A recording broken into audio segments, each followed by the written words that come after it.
It was 1916. A few years into the war, I was in the army, infantry. Gwyn's Shorts, All Welsh division over in France. Episode 13. Throw away the plan. We need to set objectives. That's still making plans in my book. No, Iris is quite right, actually. The definition of making plans is a detailed scheme or method for attaining an objective. See? Just like I said. Throwing away the previous plan doesn't necessarily mean improvise.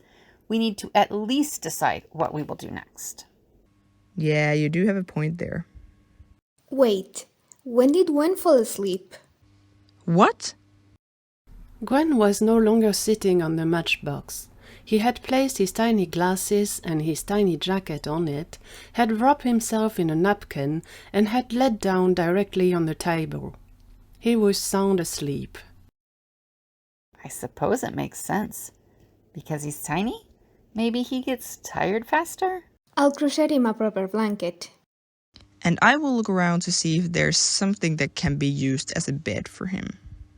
That's exactly what I was talking about when I mentioned setting objectives. How is making a tiny bed for Tiny Gwyn the priority?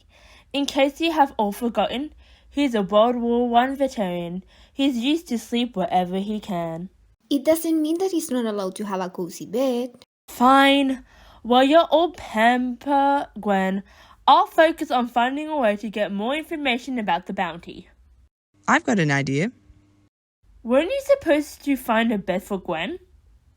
Oh, no need. Alie got it covered. While you were talking, I emptied another matchbox, filled the bottom with cotton, and a piece of napkin. Cute, but I'm still going to crochet a blanket for him. Are you going to wake him up so he can enjoy his new bed? I have a better idea.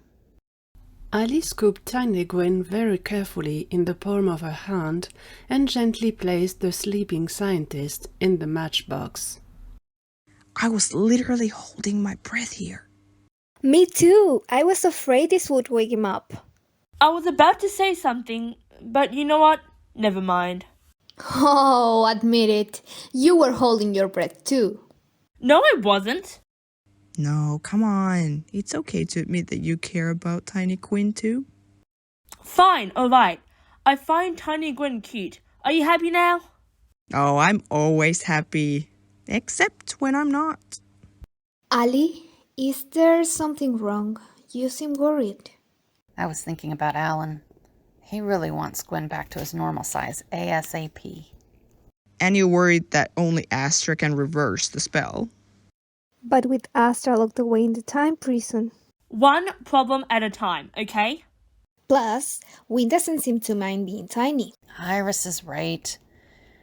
Let's focus on one problem at a time. We need to find a way to trigger your visions. I can always tease you. Thanks, but no thanks. I know what we can do. Shh, not so loud. You're going to wake up Gwyn. Oops, I'm so sorry. What about hypnosis? That could work, I suppose. You know how to hypnotize people? I don't, but I'm sure that Gideon can. Or at least she probably has the knowledge. Worst case scenario, it doesn't work and we find a different way to trigger your visions. I can always... No!